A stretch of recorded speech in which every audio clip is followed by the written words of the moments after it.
చేనేత వస్త్రాల అద్భుత ప్రపంచం సావిత్రి సేల్స్ మన బెజవాడలో గ్రాండ్ ఓపెనింగ్ అందరూ ఆహ్వానితులే. అండ్ ఉస్తాద్ భగత్ సింగ్ సంబంధించి క్లైమాక్స్ మీరు మాట అన్నారు, పవన్ కళ్యాణ్ గారే షాక్ అయ్యారు. క్లైమాక్స్ షాక్ కాదు, ఆ, ఒక సీన్కి ఉద్వేగభరితంగా ఫీల్ అయ్యారని చెప్పాను. ఇలా ఇలా టర్న్ అవుద్దని నేను ఎక్స్పెక్ట్ చేయలేదు అని చెప్పేసి. He surprised. బట్ బేసిక్గా మీరు గమనించండి, చాలా సినిమాల్లో క్లైమాక్స్ బాగుంటే సినిమా అప్పటిదాకా వచ్చిన సినిమా రేంజ్ పెరిగిపోతుంది. అవును. సో క్లైమాక్స్ ఎంత ప్లస్ కాబోతుంది సినిమాకి? చాలా ప్లస్ అవుతుంది. ఏమవుతుందంటే మనకి ఎన్ని యుగాలు మారినా ఎన్ని కథలు తీసినా అధర్మం మీద ధర్మం గెలవడం, విలన్ మీద హీరో గెలవడం సినిమా. ఆ విలన్ డిఫరెంట్ డైరెక్టర్లను బట్టి డిఫరెంట్ బ్యాక్డ్రాప్లో ఉంటాడు. అలాగే హీరోకి ఒక యూనివర్స్ ఉంటుంది, వాళ్ళకి ఒక బ్యాక్డ్రాప్ ఉంటుంది. ఇదే ఎండ్ ఆఫ్ ద డే అదే జరుగుతుంది. ఒక స్టేజ్లో ఫైట్ స్టార్ట్ అవగానే జనాల్లో చిన్న అసహనం ఉంటుంది. అబ్బా ఇంకా కొట్టుకోవడం మొదలైందంటే ఫ్యామిలీస్లో కానీ పిల్లల్లో కానీ ఇంకా విలన్ని హీరో కొట్టేస్తుంటాడులే, ఇంకా ఈ ఫైట్ ఎంతసేపు ఉంటుందో అని ఒక అసహనం ఉంటుంది.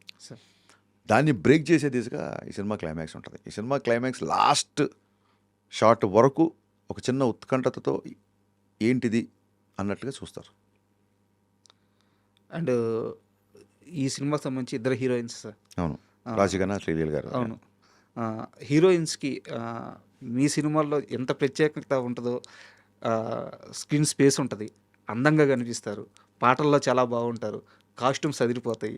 సో ఈ సినిమాలో హీరోయిన్స్ ఎలా ఉండిపోతున్నారు? ఇప్పుడు మీరు చెప్పినవన్నీ ఉంటాయి, అందంగా కనిపిస్తారు, కాస్ట్యూమ్స్ అదిరిపోతాయి, పాటల్లో బాగుంటారు, ఇవన్నీ ఉంటాయి. నిజంగా కృష్ణవంశీ గారి సినిమాలో హీరోయిన్స్ నాకు చాలా ఇష్టం.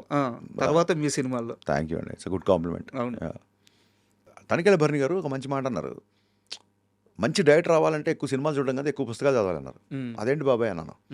సినిమా చూసినప్పుడు ఒక వర్షంలో తడుస్తున్న అమ్మాయిని చూసినప్పుడు నువ్వు అమ్మాయి వైట్ సల్వార్లో ఉంటే వైట్ శారీ, లేకపోతే వైట్ సల్వార్ అంటే వైట్ సల్వార్, లేకపోతే బ్లూ అయితే బ్లూ, పింక్ అయితే బ్లూ, నీకు విజువల్ ఫిక్స్ అవుతాయి. అదే నువ్వు ఒక ఎండమూరి గారు నవలు చదువుతున్నాడు అమ్మాయి ఒక వర్షంలో తడుచుకుంటూ వస్తున్నప్పుడు నీ ఇమాజినేషన్ వేరు ఉంటుంది. అమ్మాయి ఆటోలో రావచ్చు, అమ్మాయి శారీలో రావచ్చు, అమ్మాయి ఉత్తినే గొడుగు కోసం ఇబ్బంది పడుతూ రావచ్చు, నీకు ఒక విజువలేషన్ వస్తుంది. ఈ విజువలేషన్ డెవలప్ అవ్వాలంటే యూ హ్యావ్ టు రీడ్. నేను ఆస్పైరింగ్ ఫిల్మ్ మేకర్స్కి ఇప్పుడు చెప్పేది అదే, మీరు ఎంత చదివితే అంత గొప్ప దర్శకులు అవుతారు, ఎంత చూస్తే అంత అవుతాం అనుకొని కొరియన్ డ్రామాల దగ్గర నుంచి మడతట్టేసి ఇంటర్నెట్లో జీబీలు డౌన్లోడ్ చేసేసి మీ చుట్టుపక్కల కాలనీ వాళ్ళు కూడా వైఫై కూడా రాకుండా వాళ్ళ వాట్సాప్ గ్రూప్లో పనిచేయకుండా మొత్తం జీబీ మనమే లాగేసి మన ఇంట్లో పెట్టేసి, దయచేసి అది కాకుండా ఆర్ఎల్స్ దాంతోపాటు రీడ్ అలాట్. క్రిస్టఫర్ నోలన్ ఇంత పెద్ద ఫిల్మ్ మేకర్, కొన్ని సినిమాలు అసలు అర్థమే కావు. ఆయనే అన్నాడు, వాట్ ఈజ్ యువర్ లైఫ్ అంటే my life is like Christopher Nolan movie, I don't understand it but what I say is don't try to understand it, just feel it అంటాడు.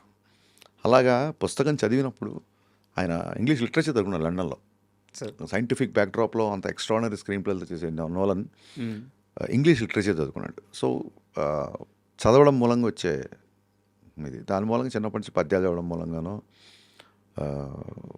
శ్రీనాథుడి శృంగార నైషధం మొత్తం చదవకపోయినా అప్పుడప్పుడు తిరిగి చేసినప్పుడు నచ్చిన పద్యాలు నచ్చిన పదాలు ఉంటే దానికి ప్రతిపదార్థ తాత్పర్యం అని ఉంటుంది తెలుగులో. ఒక పద్యానికి ప్రతి పదానికి అర్థం తాత్పర్యం.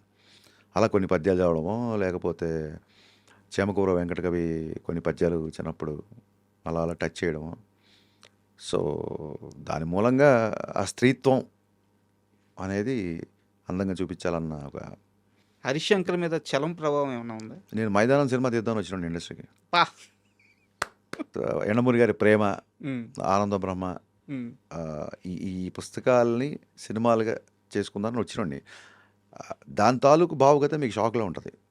సో అది ఎప్పుడైతే ఫ్లాప్ అయిందో అక్కడి నుంచి గేర్ మార్చి మిరపకాయ అంటే ఇది కూడా అప్పటికప్పుడు ఏదో గేర్ మార్చుకుంటే మనం షాప్కి వెళ్ళి చొక్కా సెలెక్ట్ చేసుకుని వేసడం కాదు. ఈ స్కిన్ ఎప్పటి నుంచో ఉంది నాకు. చిన్నప్పటి నుంచి నాన్నగారు సినిమా బఫ్ కాబట్టి అమితాబ్ బచ్చన్ సినిమాలు, చిరంజీవి గారి సినిమాలు అలాగే చూడడం, ఆ హీరోయిజంతో పెరిగినాడు కాబట్టి అది అడాప్ట్ అవ్వగలిగా.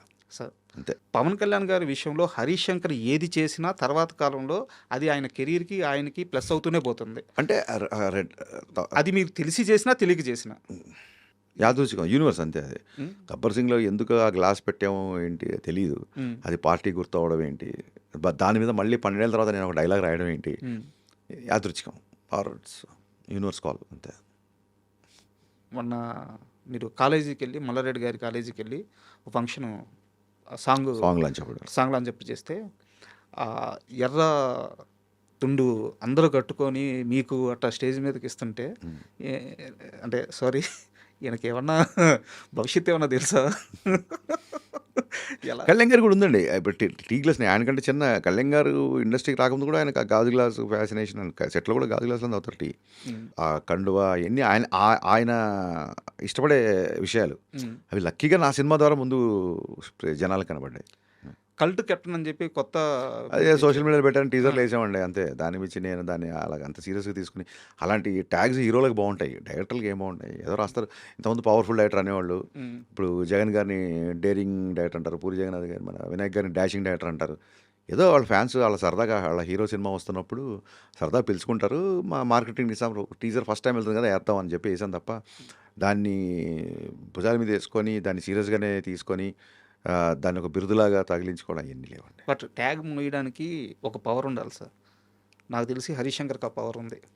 మోయొచ్చు. మంచిదే అయితే.